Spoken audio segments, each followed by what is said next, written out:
cómo estoy. Estoy confiando en sus promesas.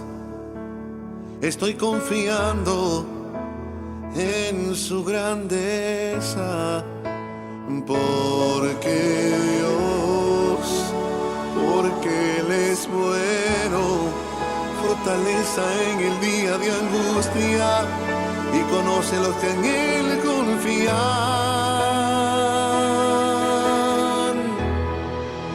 Confío en sus promesas,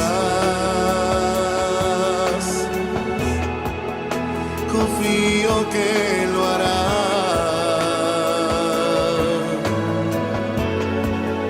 Si Él lo prometió,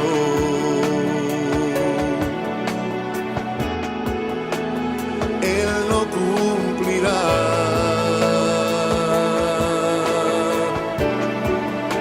Confío en sus promesas, confío que Él lo hará. Sigo confiando y creyendo que lo recibiré, si es su voluntad. Si me preguntan cómo estoy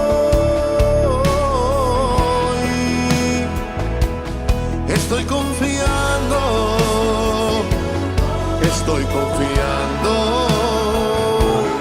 en sus promesas.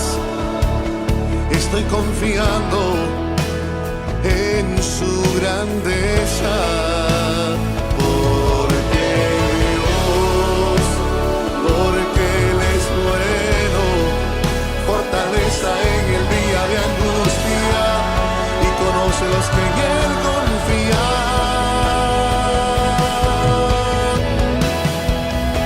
Confío en sus promesas, confío que lo hará.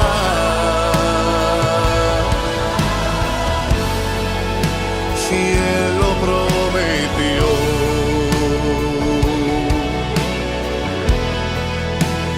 Él lo cumplirá.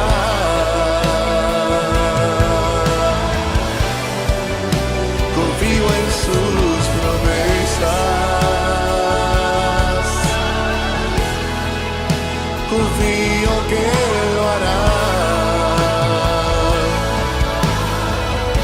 Sigo confiando y creyendo que lo recibiré, si es su voluntad. Estoy confiando en el que dijo contigo estaré.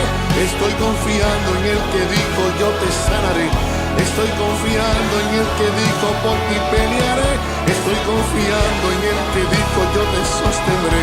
Estoy confiando en Dios. Estoy confiando en Él.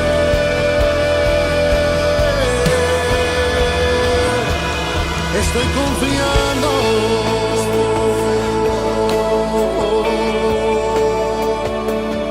Estoy confiando.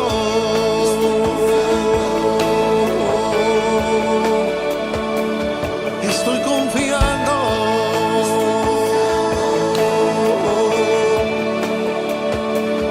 Estoy confiando.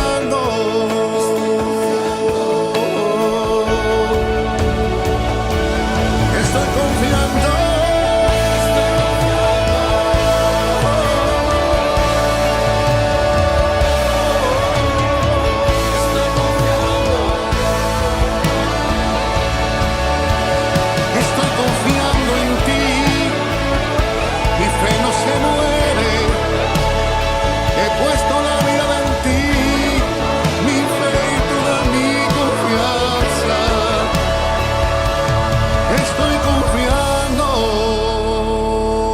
confiando.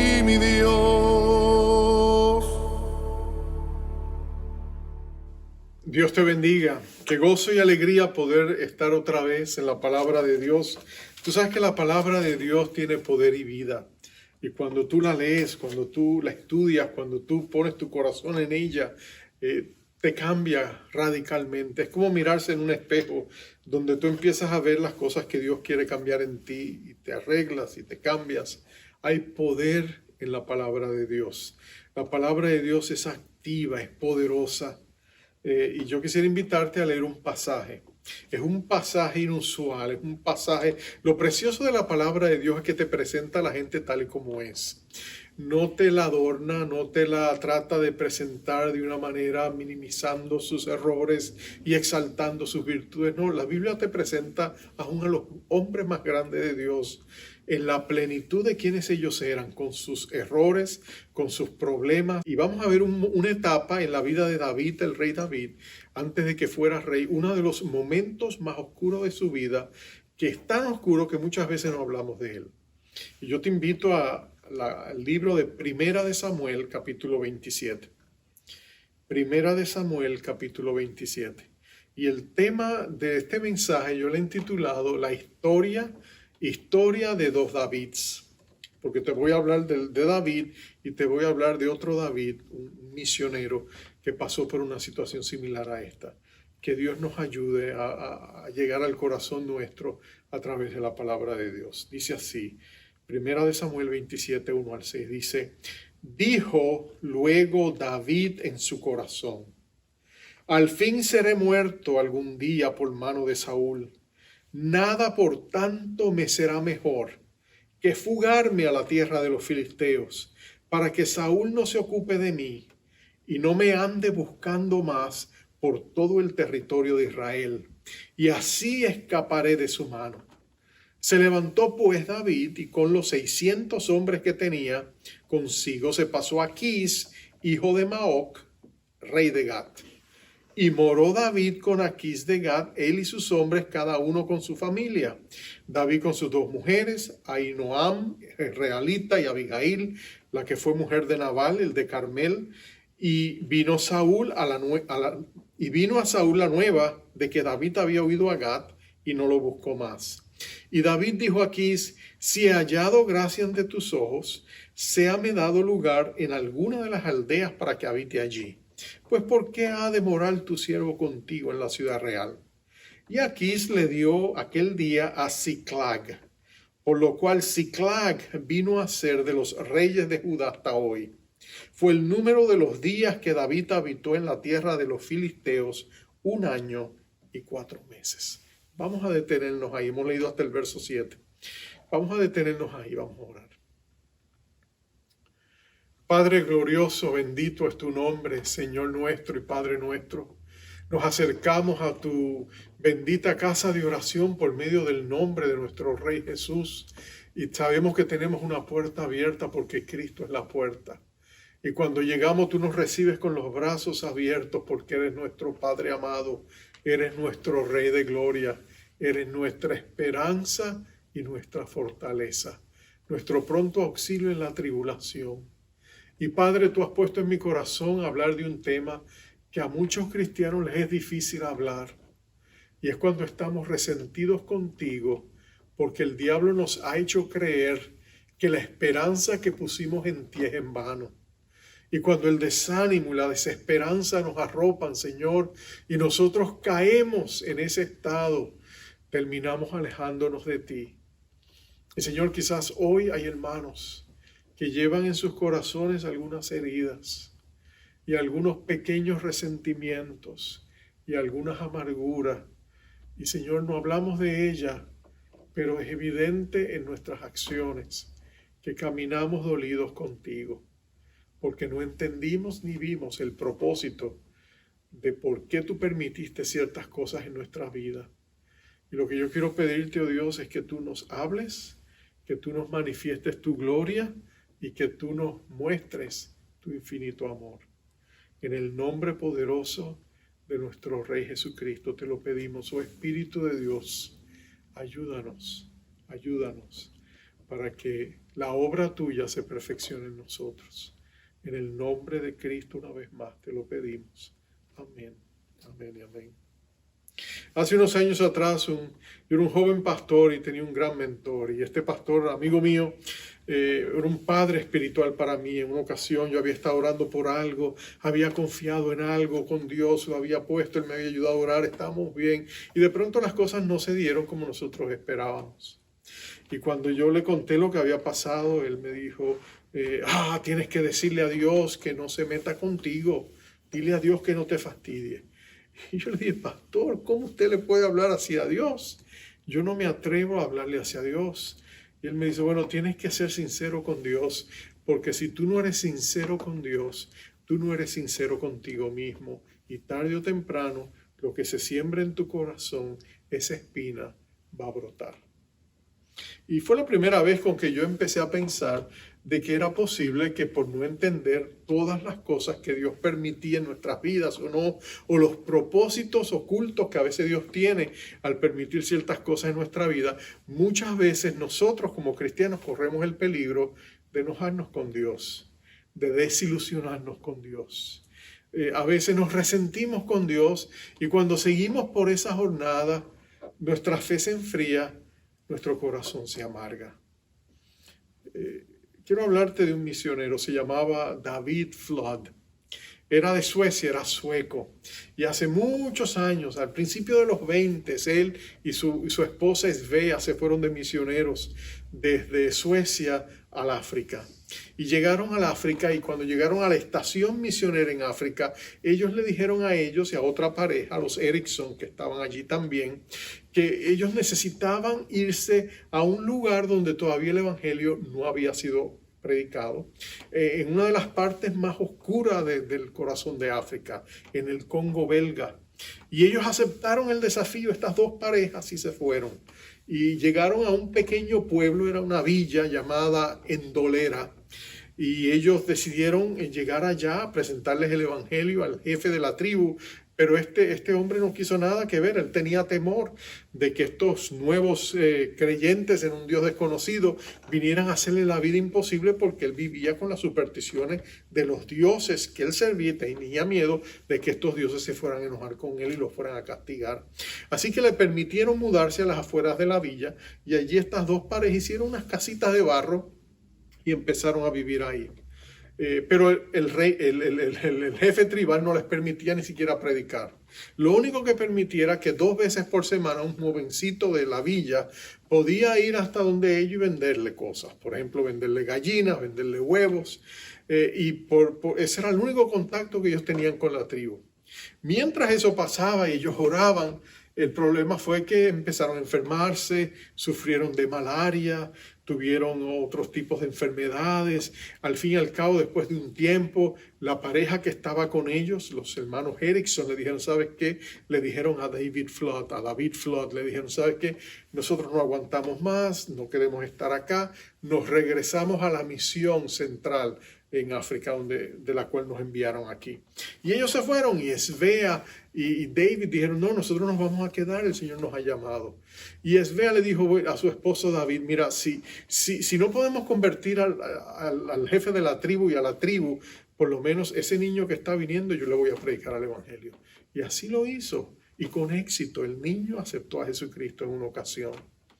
Pero más tarde se descubrió que Svea estaba embarazada y ellos celebraron con preocupación la venida de un niño, una niña. Pero después que la bebé nació, ella se enfermó, quedó muy debilitada porque las batallas que ella había tenido con la malaria la habían debilitado bastante. Ella, Svea, murió. Y eso fue devastador para David Flood, que él quedó tan desesperado que él no sabía qué hacer. Fue y enterró a su esposa en una tumba cruda, la dejó allí, agarró a su bebita recién nacida y se regresó a la estación misionera, allí donde estaba, y le anunció a todos, me regreso a Suecia. Ya yo sencillamente no puedo seguir con esto, perdí a mi esposa, yo la amaba tremendamente y ni siquiera siento que puedo cuidar a esta bebé. Dios ha arruinado mi vida. Les dijo, los Erickson recibieron a la bebé, Y le dijeron, no te preocupes, y él se fue de regreso a Suecia, desilusionado completamente con Dios. Él había perdido la esperanza y la fe en Dios. Es interesante que cuando nosotros leemos este pasaje y encontramos al otro David, a David, el dulce trovador de Israel, el que sería el hombre conforme al corazón de Dios, encontramos a David desilusionado con Dios. Han pasado más de 10 largos años y la batalla ha sido intensa porque Saúl ha perseguido a David de una manera tan injusta por más de 10 años, posiblemente 11 años y medio. Y lo cierto es que David llegó a un punto donde hace unos días atrás él ha perdonado la vida de Saúl una vez más. Ha tenido la oportunidad de vengarse, lo ha tenido solo en una cueva. Los soldados defensores de él han estado dormidos. David pudo haberle quitado la vida allí en ese campamento, pero David, por temor a Dios, no lo hizo. Pero ahora David sale y dice, ¿para qué vale la pena seguir así? Seguramente un día de estos Saúl me va a encontrar y me va a matar. Y seguramente yo nunca voy a ser rey de Israel. Nota el desánimo, pero nota la expresión, David dijo en su corazón. David empieza a castigarse a sí mismo, empieza a caer en una nota negativa. Él empieza a permitir que el desánimo y la desesperanza adquieran una voz en su corazón. Y David sencillamente llega un momento donde David suelta la toalla. David se rinde. David dice, ¿sabe qué? Hasta aquí llegué.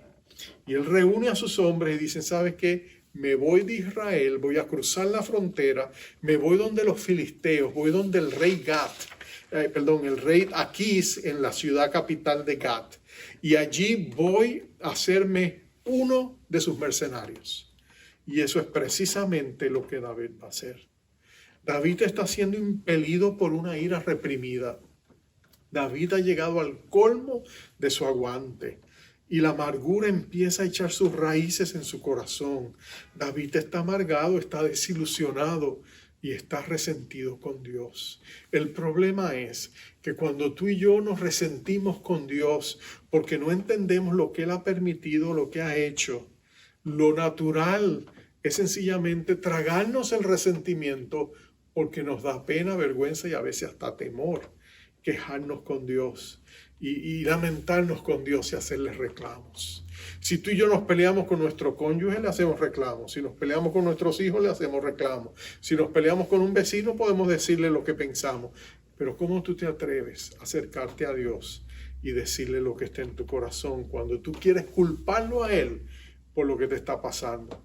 Pero tú sabes que Él es inocente, Él es Dios, Él es perfecto. Como decía Job, ¿cómo puede uno pararse frente al juez de toda la tierra y presentarle una demanda judicial, no es cierto? Bueno, David ahora está siendo motivado por la ira. Él le da la espalda a Dios. Él le dice, ¿sabes qué, Dios? No voy a hablar contigo, sencillamente me voy. Y David toma esa ruta, ese camino equivocado. Pero ¿saben lo más precioso? Cuando nosotros nos resentimos con Dios, aunque Él no tenga la culpa, aunque Él sea inocente, aunque haya habido cosas que han pasado que nosotros no entendemos. ¿Sabes lo que pasa? Que el bien y la misericordia del Señor nos siguen todos los días de nuestra vida. Y aun cuando tomamos la ruta equivocada, cuando tomamos la tangente que no debemos tomar, allí nos sigue la misericordia y la gracia de un Dios que nos ama. Y eso es lo que va a pasar con David. Recuerdo en Lamentaciones, el capítulo 3, el verso 22. Si tú lees el libro de Lamentaciones, fue escrito posiblemente por Jeremías, el autor del libro de Jeremías también. Él lo escribe después de la cruenta y terrible destrucción de la capital de Jerusalén. Y allí en el Gólgota dicen que Jeremías escribió este libro de Lamentaciones. Y cuando tú lo empiezas a leer, tú empiezas a darte cuenta todo lo que hay dentro del corazón de Jeremías. Cómo él se lamenta delante de Dios. Cómo le dice, Señor, has sido tan duro con nosotros. Has acabado con nosotros. Tú eres justo. Nosotros no lo merecíamos. Pero Señor, lo cierto es que nos has pegado duro, él dice. Pero aún así, de pronto en el capítulo 3 asoma la nota, la esperanza, el rayo de luz de esperanza. Y él le dice a Dios, por la misericordia de Jehová no hemos sido consumidos, porque nunca decayeron tus misericordias, nuevas son cada mañana, grande es tu fidelidad. Y tú y yo podemos darnos cuenta de que aun cuando nosotros nos desilusionamos con Dios y llevamos en nuestro corazón la herida y el resentimiento, la misericordia de Dios no se detiene, porque Dios es bueno y aunque le acusemos falsamente, Dios sigue ministrándonos su amor. Pero hay varias cosas que suceden cuando perdemos la esperanza. Y lo primero que sucede cuando perdemos la esperanza, y este es el primer punto al que quiero llevarte, cuando tú y yo perdemos la esperanza, perdemos el norte. Perdemos el norte. ¿Qué quiere decir con esto? Bueno, empezamos a distanciarnos de Dios. En el caso de David Flood, el misionero sueco que te dije anteriormente, él regresa a Suecia, empieza a rehacer su vida, conoce a otra mujer, se casa con ella, va a tener 4 hijos con ella. Pero David está tan resentido que una de las cosas que él va a prohibir en su familia es que se mencione el nombre de Dios. No porque él se ha hecho ateo, porque si él fuera ateo no le importaría que hablaran de Dios, porque de todas maneras para él no existe. No, él está resentido con Dios y por eso no quiero que el nombre de Dios se mencione. De hecho, él va a caer en la bebida y va a terminar siendo un tomador social y eventualmente un alcohólico. Él va a pasar grandes penurias porque la ira que él lleva por dentro se lo va comiendo. Dice Frederick Buechner en uno de sus libros, él llamaba la ira el pecado más divertido, entre comillas. Él decía, es el pecado que la gente practica y piensan que es una gran diversión. Cuando una persona está irada, se pone sarcástica, ¿no es cierto? Cuando una persona está irada, se pone irónica. Cuando ellos empiezan a ser crueles, a veces usan la ira porque lo que los enciende, lo que está por dentro de ellos es el fuego de la ira. Pero ellos empiezan a decir cosas sarcásticas, empiezan a divertirse, ¿no es cierto? A lanzar esas indirectas. La gente que se enoja empieza a atacar de cierta manera, empieza a prepararse, a gozarse los encuentros que van a tener, lo que le van a decir a la gente, o empiezan a revivir en su mente el escenario, la escena pasada, y empiezan a divertirse. Yo le diría esto para que le duela, yo le diría lo otro para que le duela. Y dice Buechner, lo que ellos no se dan cuenta es que ellos han formado un banquete, una fiesta, y es una gran comilonga, como decimos nosotros, ¿no? Es una gran fiesta. Lamentablemente, la persona se está consumiendo a sí misma, decía Buechner. Al final del banquete, al final de la fiesta, el esqueleto que queda es el suyo propio, porque cuando tú estás lastimado, cuando tú estás herido y tú lo proyectas a través de la ira reprimida, lo que tú estás haciendo es desgastándote a ti mismo. Las úlceras las recibes tú, los problemas intestinales y estomacales y digestivos los tienes tú. Cuando tú canalizas ese enojo interior, lo que está pasando es que tú mismo te estás consumiendo sin darte cuenta. Bueno, eso es lo que David está haciendo. David ha caído en un despecho. David ha caído en una desilusión profunda. Si tú sigues leyendo el pasaje, mira lo que David comienza a hacer. David ha pedido que lo envíen fuera de la capital, no porque él no quiera estar en la capital, lo que él no quiere estar es bajo el ojo supervisor del rey Aquís, porque David tiene su propia agenda. Y cuando él se va afuera, lo envían a una ciudad, una villa, un pueblito llamado Ziklag. Cuando él se va a esa ciudad y allá muda toda su familia y toma posesión de ese lugar, lo que él descubre es que él sale a incursionar y atacar, pero mira hasta dónde cae David. David, el verso 9 dice, y asolaba David el país y no dejaba con vida hombre ni mujer. Y se llevaba las ovejas, las vacas, los asnos, los camellos, las ropas. Y regresaba a Aquís y decía a Aquís, ¿dónde habéis merodeado hoy? David decía, en el Negev de Judá y el Negev de Jeramel, o en el Negev de los ceneos. Ni hombre ni mujer dejaba David con vida para que viniesen a Gad, diciendo, no sea que den aviso de nosotros y digan, esto hizo David.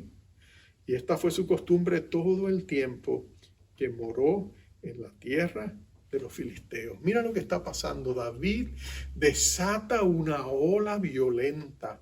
Él va y saquea todas las villas que están en la costa sur hacia Egipto, en lo que hoy sería Gaza, en la costa oeste de Israel. Él empieza atacando el sur donde vivían los filisteos cerca del mar. Y él empieza a atacar los pueblos de abajo que no estaban afiliados a los filisteos. Y él los ataca y miente al rey Aquís y le dice, no, yo he estado incursionando en Israel y he estado atacando allá tal parte y tal otra parte. Cuando en realidad él estaba atacando la gente que en cierta medida pertenecía a los filisteos, aunque no eran filisteos mismos. Pero mira esto, David no deja a nadie con vida. Él no puede dejar testigos para que después le acusen y le digan a Gad, mira, David está atacando a esta gente. Entonces David miente, David engaña, pero David se convierte en un asesino. Es cierto que la gente que él ataca eran gente pagana, que tenían prácticas terribles, que tenían prácticas que Dios consideraba abominaciones. Pero el hecho es que David lo está haciendo y lo está haciendo por despecho. David ha caído profundamente. David está lleno de ira, está lleno de dolor y no hay quien pueda hablar con él. Yo me pregunto en ese momento, ¿por qué sus hombres no le llaman la atención? ¿Por qué no le dicen? Y yo creo que es que aún si lo hubieran hecho, David no estaba dispuesto a escuchar. El corazón de David se ha endurecido, se ha puesto como una piedra. Y todo el que se le pone por delante es daño colateral. Y eso es lo que David está haciendo. Cuando nos desilusionamos con Dios y caemos en la amargura, es increíble lo que el ser humano puede hacer y de lo que es capaz cuando la llama de la fe se apaga o se hace muy baja en su corazón. Lo que pasa es que perdemos el norte. De pronto nuestra relación con Dios desaparece, se enfría. De pronto nosotros caminamos como si fuéramos ateos prácticos y nos desprendemos de Dios y el resultado es que vamos cayendo en un descenso moral y espiritual y nosotros nos enceguecemos y podemos estar en la casa de papá como lo estaba el hermano del hijo pródigo, pero nuestros corazones están alejados de Dios. Nuestros corazones también están pródigos. Pero mira lo segundo que pasa. Sembramos vientos y cosechamos tempestades. Mira lo que sucede. David está haciendo cosas atroces a estas familias, a estos lugares. El hombre que era conocido como el hombre conforme al corazón de Dios, ahora está actuando de una manera que no es quien él realmente era. Y aunque Dios tendrá misericordia de David, Dios también va a permitir que él coseche lo que ha sembrado. En el pacto de Dios con el hombre, cuando Dios hizo al hombre, Dios le dijo al hombre, fructificad. Dios le dijo al hombre, estableció un principio entre la humanidad y él, donde Dios básicamente le dijo al hombre, tú vas a cosechar lo que siembras. Y cuando tú siembras cosas buenas, vas a tener buenos frutos. Y cuando tú cosechas malas cosas, vas a tener malos frutos. ¿Te acuerdas lo que Dios le dijo a Caín? Le dijo, mira, el pecado está a la puerta tocándote. Depende de ti si lo dejas entrar o no. Pero si tú lo rechazas, yo te daré el poder para tú no permitir que él te toque. Pero ¿qué hizo Caín? Caín le abrió la puerta. ¿Y qué hizo? Mató a su hermano. ¿Y qué pasó? Bueno, cosechó. Porque la tierra misma empezó a reclamar la sangre de su hermano. Porque es que cosechamos lo que sembramos. Ese es el principio. Entonces, mira lo que va a suceder. Los filisteos, que eran los enemigos acérrimos del pueblo de Dios, deciden entrar en un conflicto militar con Israel. En el 1 de Samuel, capítulo 28, dice, en aquellos días que los filisteos reunieron sus fuerzas para pelear contra Israel y dijo Aquís a David, ten entendido que has de salir conmigo a campaña, tú y tus hombres. Y David respondió a Aquís y le dijo, muy bien, tú sabrás qué hará tu siervo. Y aquí dijo a David, por tanto, yo te constituiré guarda de mi persona durante toda mi vida. Mira lo que había pasado. Mira lo que había pasado. El pueblo de Israel va a pelear contra sus enemigos, los filisteos. y en el valle de Fec van a alinearse los ejércitos. Pero el rey Aquís le va a decir a David, tú vienes a pelear conmigo, porque él ha pensado, él ha creído a David. Cuando David le ha dicho que él estaba atacando a Israel, él piensa que David se ha hecho abominable a su propio pueblo, que ahora lo considerarán sin duda un traidor porque David está atacando a su propia gente. Eso es lo que él ha creído aquí, porque ha creído la mentira de David. Pero mira lo que pasa ahora. Ahora David va frente aquí le dice, vamos a pelearnos con los israelitas y yo cuento contigo. Y David ha estado pintando el piso, por decirlo así, se ha encontrado ahora que ha llegado a la esquina de la pared y no tiene escapatoria. Él tiene que pelear en contra de su pueblo. Ahora, ¿tú te imaginas lo que eso va a significar? Lo que eso va a significar si David levanta su espada en contra de Israel. ¿Cómo Dios va a cumplir la promesa de que David sería su rey si David termina siendo un traidor contra su patria? Ese sería el fin de toda oportunidad para David cumplir la promesa que Dios le había dado. ¿Y de quién era la culpa? ¿De Dios? No, hubiera sido de David. Pero mira la respuesta de David cuando el rey le dice esto. Él le dice, está bien, cuenta conmigo, muy bien. Tú sabrás lo que hará tu siervo. David está dispuesto a hacerlo, porque no creas que David está fingiendo aquí. David, su corazón está amargado, su corazón está dolido, está despechado en cierta medida. Y por tal razón David está dispuesto a darle la espalda a su pueblo, porque ¿qué importa el pueblo si ya le ha dado la espalda a Dios? Pero aquí es donde el bien y la misericordia siguen a David. Aquí es donde la gracia de Dios se manifiesta.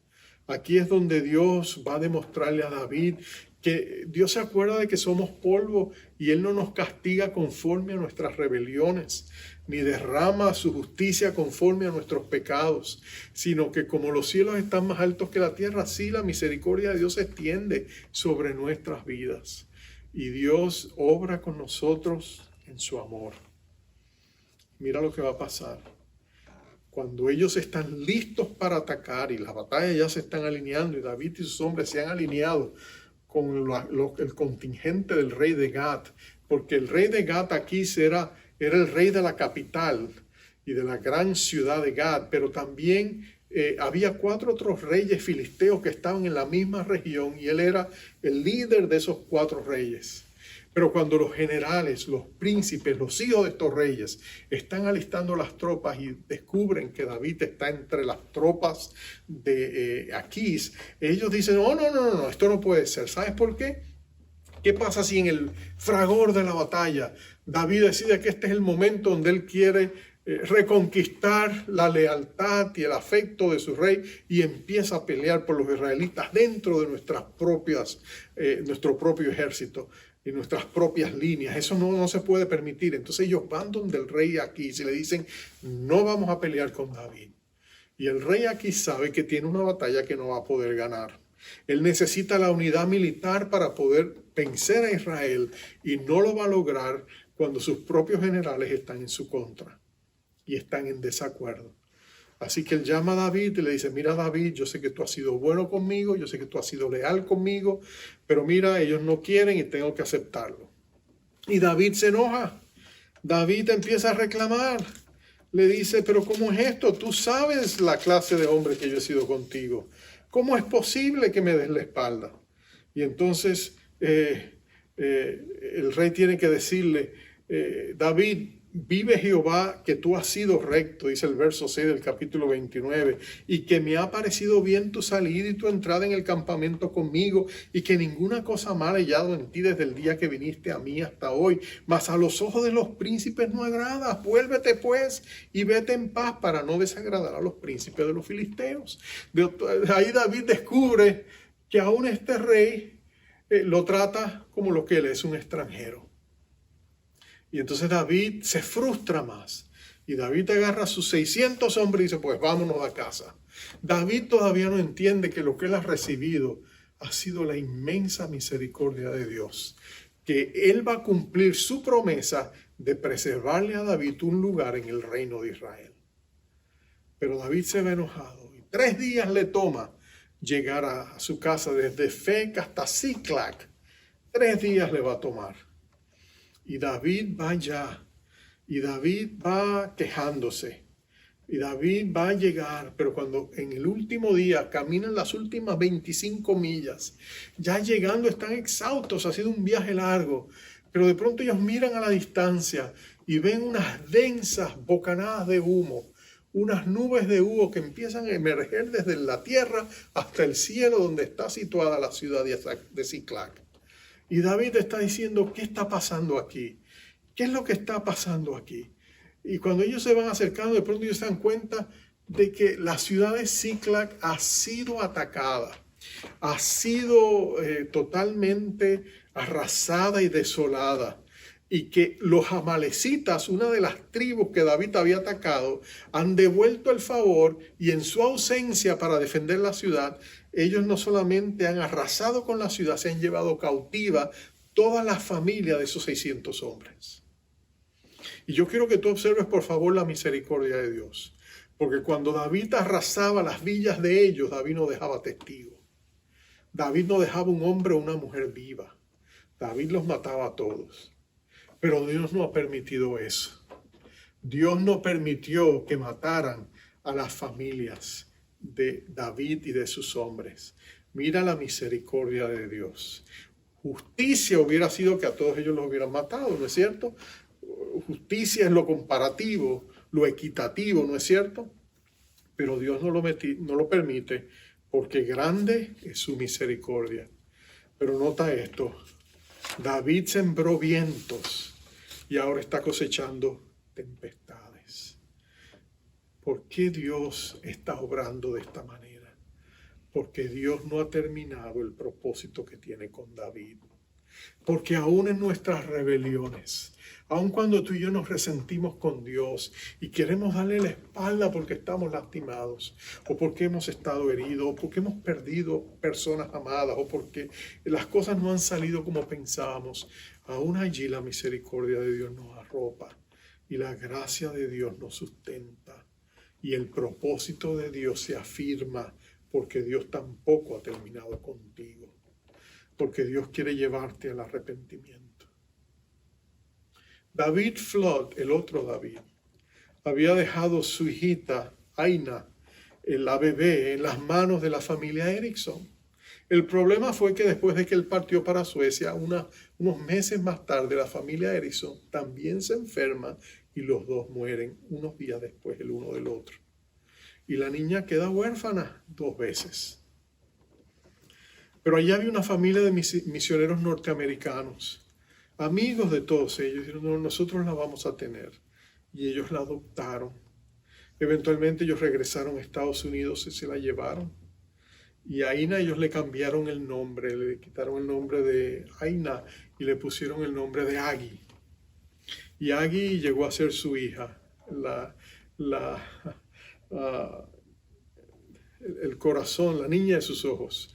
Y ellos empezaron a tratarla, la criaron en el Evangelio. Decidieron no volver al África porque temían que por la situación de sus papeles hubiera confusión en África y que si la llevaban no la dejaban traer o algo pudiera suceder.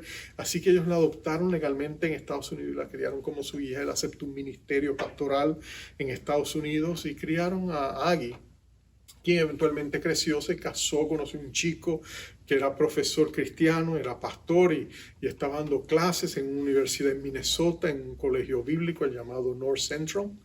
Y mientras él estaba allí, allí fue que Dios tuvo misericordia y ella llegó a tener una vida normal, pero ella siempre supo que era una hija adoptada.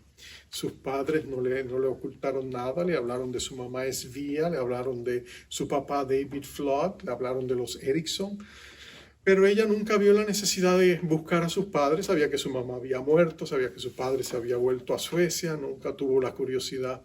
Pero un día están enseñando en un colegio bíblico después que estudiaron en North Central, y de pronto llega una revista a su casa y venía en francés. Y había un artículo donde había una foto de la tumba de su mamá y había algo y ella se interesó, inmediatamente entendió de quién se trataba el artículo, y entonces fue con su esposo a un compañero profesor que enseñaba francés y conocía el idioma, y él le tradujo las partes relevantes, y allí ella se enteró que aquel jovencito que su madre había llevado a los pies de Jesucristo, el niño que iba a venderle huevos y gallinas y que llegó a ser cristiano, ahora era el superintendente de una denominación cristiana con más de 110,000 miembros, y que toda la villa donde él estaba creciendo y que había cerrado sus puertas, todos ellos, incluyendo al jefe tribal, vinieron a Jesucristo a través del mensaje predicado por este niño. Ella quedó impactada. Ella dijo: oh Señor, qué grande es tu misericordia. Y entonces le llegó al corazón la necesidad de buscar a su papá, de descubrir qué había pasado con su padre allá en Suecia, y cómo ella podía encontrarse con él y darle la buena noticia si él no la sabía.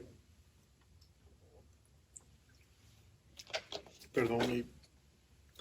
Y ahí es donde va a comenzar una historia preciosa de un reencuentro y de una reconciliación entre su padre amargado y el Dios que le amaba y había sido fiel. Y aquí es donde llegamos al tercer punto de nuestro mensaje. Cuando nos alejamos de Dios, perdemos el norte, sembramos viento, cosechamos tempestades. Pero es allí también donde Dios se encuentra con nosotros, en Ziklag, y nos muestra su gran misericordia. Es cuando la misericordia de Dios nos restaura. Y mira lo que sucede allí.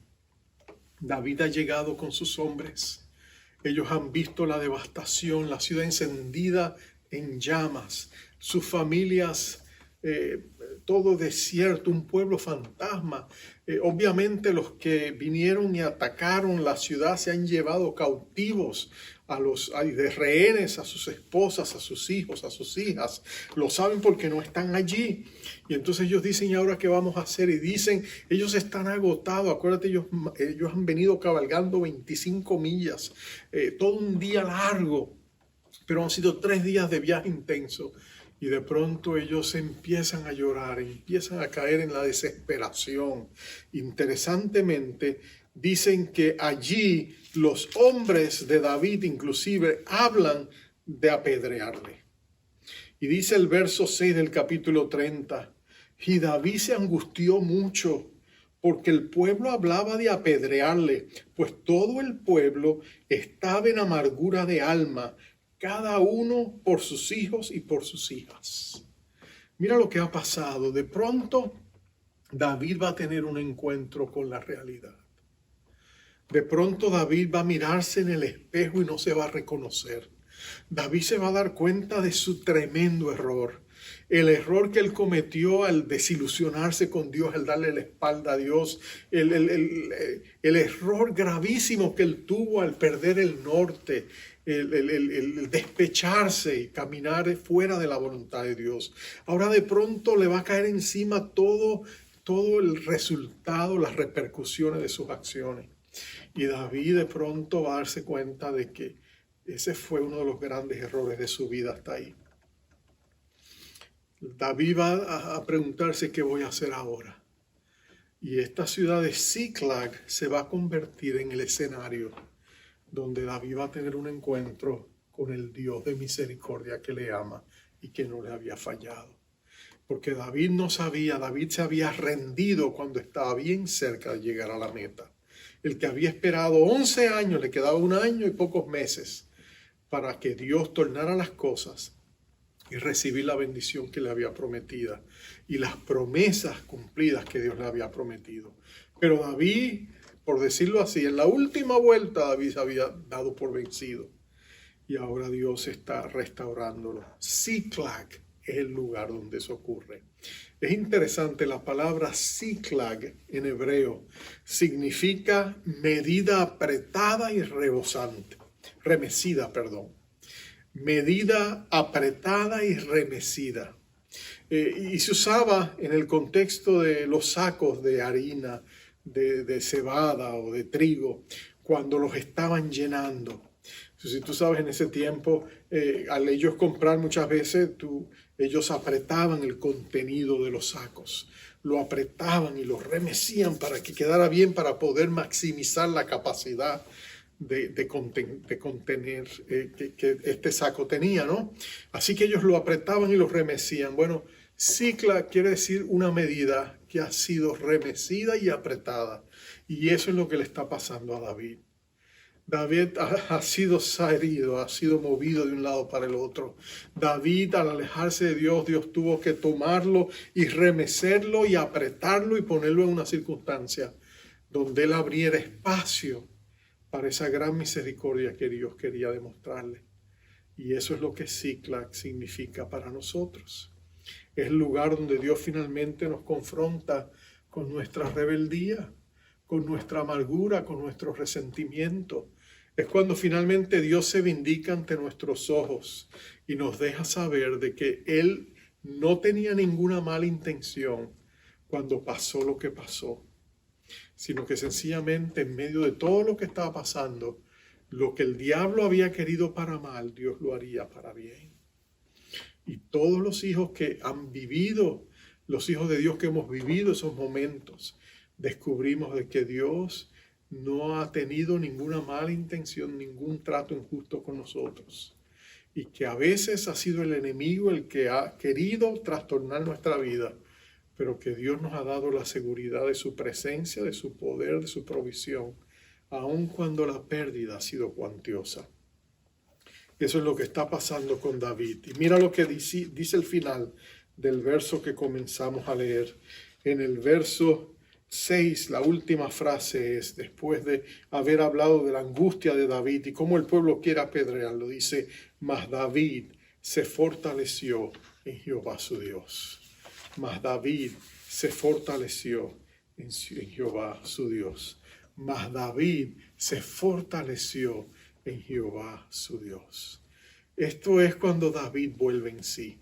Como cuando el hijo pródigo volvió en sí, cuando estaba allí viendo y codiciando las arrobas que se comían los cerdos que él tenía que cuidar en la parábola de Jesús. Es el momento donde de pronto se abren los ojos y tú te das cuenta de lo que está pasando.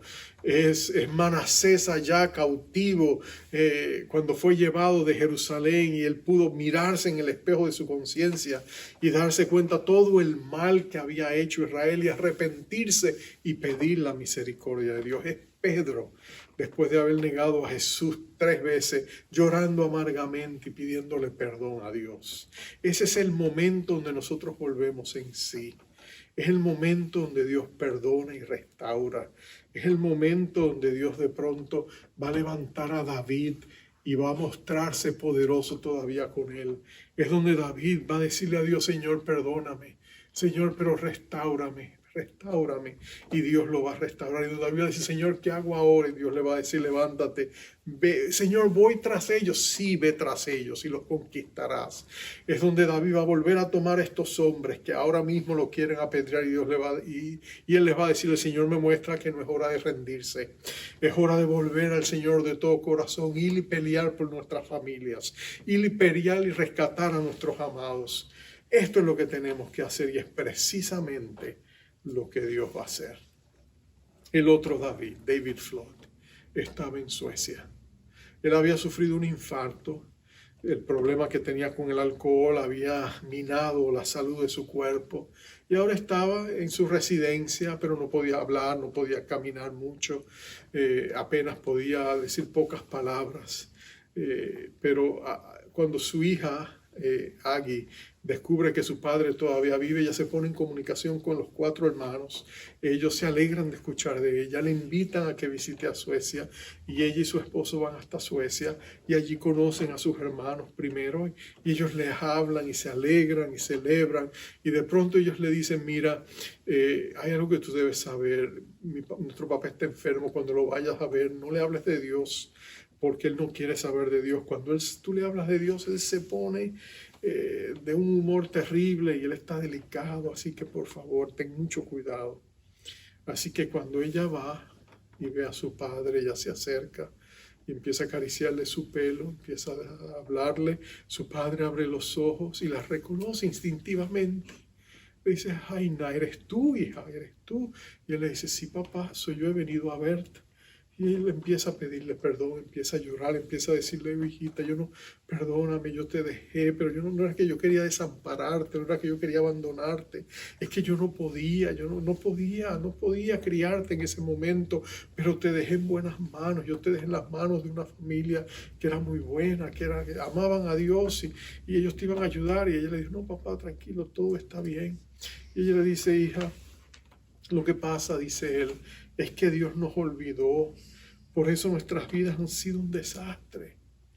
Y ahí es donde ella con paciencia le dice, Señor, ayúdame, quiero darle esperanza a mi papá. Y le dice, papá, te puedo contar una pequeña historia, porque yo creo que tú no sabes todo lo que ha pasado. Y él le dice, mira, ¿tú te acuerdas aquel niño que mamá y tú le hablaban de Jesús? Sí, pues mira, él llegó a conocer a Jesús y empezó a contarle la historia de la vida de este joven y cómo él finalmente habló con la tribu mientras más él conocía a Jesús y leía la palabra de Dios, cómo él llevó inclusive hasta el jefe de la tribu a los pies de Jesús y cómo eventualmente hoy día él era el superintendente de una denominación con más de 110,000 miembros y cómo la iglesia, que en aquel tiempo no existía, comenzó con aquella semilla que se plantó en el corazón de este joven. O le dijo ella, papá, déjame decirte, no fuiste a África en vano. Mamá no murió en vano. El niño que ustedes ganaron para Cristo plantó las semillas que ustedes depositaron en él. Hoy más de 600 personas en la tribu conocen a Cristo y hoy él es el superintendente de la iglesia de los 110,000 miembros. El padre se echó a llorar y le pidió perdón a Dios y allí tuvo su Ziklag, tuvo su momento de reconciliación con Dios. Las palabras de Jesús son tan ciertas. De hecho, después de allí ella volvería una vez más a África. Se pararía frente a la tumba de su mamá y allí vería cómo la gente la amaba y la llamaba la madre de la iglesia y a su papá el papá de la iglesia. Y en la tumba de ella habían puesto ahora una tumba mucho mejor elaborada que la que su papá había dejado. Habían puesto un verso de la Biblia en la lápida, Juan 12:24. De cierto os digo, que si el grano de trigo no cae en la tierra y muere, queda solo, pero si muere, lleva mucho fruto. Svea murió como una semilla, pero el fruto que ella dejó fue toda una iglesia. Yo no sé cómo estás tú en tu relación con Dios. Puede ser que tú estás viviendo en el gozo de su fortaleza, o te sientas que en medio de esta pandemia tú nunca has estado más cerca de Dios porque le has buscado de todo corazón. Pero también es posible que en todo lo que hemos vivido, en todos los sinsabores que hemos gustado, que algo dentro de ti como que se ha roto y ha habido una entrada de la desilusión y la desesperanza. Y tu corazón ha sido arropado por un inmenso dolor. Y lo que yo quiero decirte es, no tienes que perder el norte. No tienes que sembrar vientos para cosechar tempestades. Basta con que tú vengas y traigas tu corazón a Jesús y le digas exactamente lo que siente. Le hables con sinceridad como se habla con un amigo y le digas, Señor, cuando pasó esto yo sentí de esta manera. Yo me sentí abandonado, desamparado por ti. Oh Señor, yo sentí que me habías desilusionado, me había dejado. Y sabes, si Jesús pusiera palabras a su voz en ese momento, por medio de su espíritu, Él te diría, hijo, hija, yo jamás te abandonaría. Yo jamás te desampararía. Pero yo tenía que permitir esto para mis propósitos. O aunque el diablo quiso traer esto para mal, yo lo usé para bien, porque yo te amo. Porque tú eres la niña de mis ojos, porque tú eres mi amado en quien yo me complazco. Y cuando tú traes tu corazón a Dios y te fortaleces en Dios y en su misericordia, tú empiezas a levantarte. ¿Y sabes lo que sucede? Dios restaura el propósito que tiene para tu vida y cumple lo que Él quiere hacer contigo. Oh, David sería el rey de Israel. De hecho, en aquella gran batalla, el rey Saúl perdería su vida y David sería eventualmente llevado al trono de Israel y reinaría por 33 años. El reino total sería 40 años, 33 años como rey de toda la nación y los primeros 7 años como rey en Hebrón de 2 tribus de Israel. Pero Dios cumpliría todas sus promesas, porque nuestro Dios es un Dios cumplidor de promesas y mantenedor de pactos. Así que yo te invito en esta hora a abrir tu corazón al Dios que vive y pedirle que tenga misericordia de ti y de todos nosotros. Vamos a orar.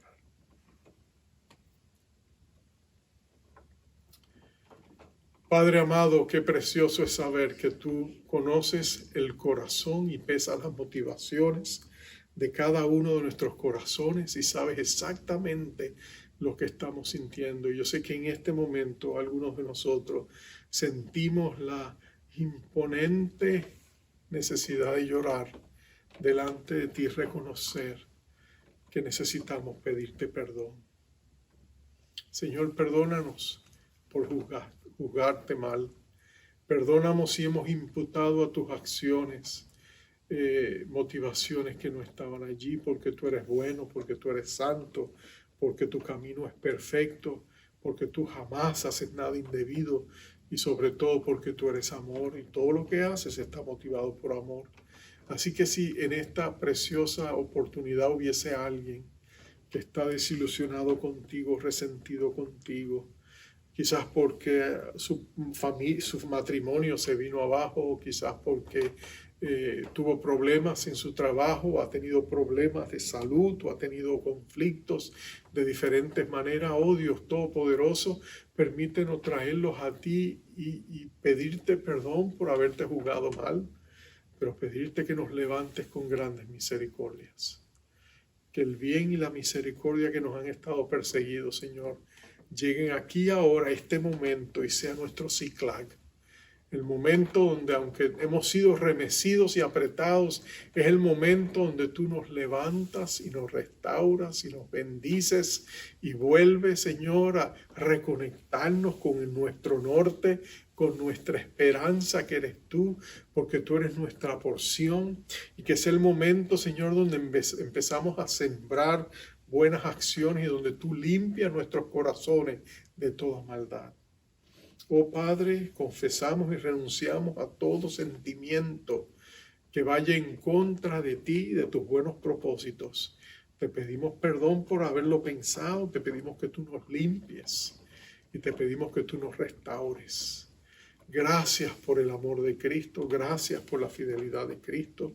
Oh Señor, levántanos, quita de nosotros toda tristeza, toda desesperanza, todo dolor, Señor, límpianos con la sangre preciosa de Cristo, de toda amargura, de todo rencor, de todo resentimiento, y danos un corazón nuevo, limpio, puro delante de ti, para que nosotros volvamos a tomarte de la mano y a caminar contigo, confiando en la gracia y en la multiforme gracia tuya para con nosotros y nuestras vidas. Recibimos abundante gracia en el poder de nuestro Rey Jesucristo.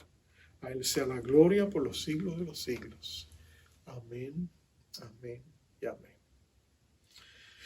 Amados, qué precioso es saber que tenemos un Dios que perdona, que restaura, que da nuevas oportunidades, que está anticipando nuestro futuro y que ya tiene preparadas las tiernas misericordias de cada día y que nos las hace llegar porque nos ama. Por eso yo te envío con esta bendición. Jehová te bendiga, Jehová te guarde, Jehová haga resplandecer su rostro sobre ti y tenga de ti misericordia. Jehová alce sobre ti su rostro y ponga en ti paz. Bendiciones, amados. Y entonces, Daniel, ¿por qué amas a Dios y siempre hablas de Dios? Simple. Es lo que abunda en mi corazón. En verdad quisiera en ocasiones hablar de otra cosa, pero siempre termino hablando de Él. Es una relación multimodal, es algo que durante años he cultivado. Es mi amigo, mi padre, mi rey, mi general, mi consejero, mi socio, mi salvador, mi todo. Literal es lo más importante que existe en mi vida. Estoy enamorado de Él, porque lo siento en todos lados.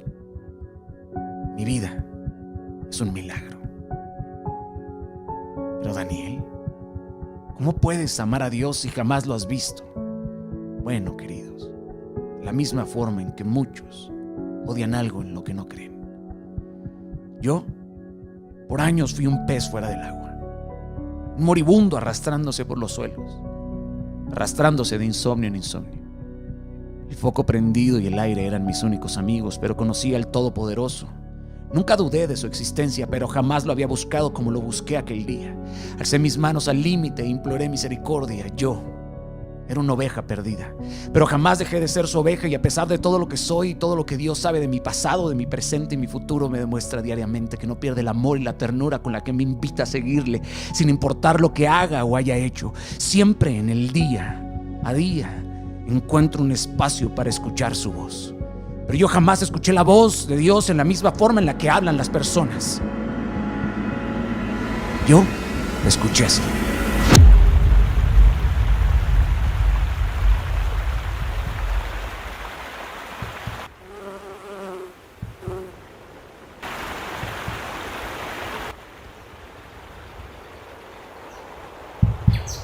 La escucho en el viento poderoso que se rompe en las montañas y sacude la hierba, el crujir de los caminos y los rayos del cielo. Así como lo hizo Elías, que lo escuchó después del fuego, en un silbo apacible y delicado. Por ello aprendí que para escuchar algo tan delicado, debo guardar silencio. Entendí que el silencio es otro de sus idiomas y que también para escuchar su voz, debía renunciar a mi propia voluntad y deseos. Queridos, respeto la ciencia y todo lo que la ciencia hace posible, pero en mi vida, Dios ha sido el cirujano, la transfusión sanguínea y medicina que yo necesitaba. En ocasiones, debemos aceptar que nuestro estado entero es tan deplorable que necesitamos algo más fuerte, algo que ninguna dosis médica puede brindarnos. Yo, por ello, decidí entregarme por completo a Él. Él fue quien me salvó y continúa salvándome de mí mismo. Hoy sigo siendo un forastero, un pecador. Pero ahora, bajo su justificación y gracia, he recibido todo lo que tengo y todo lo que soy.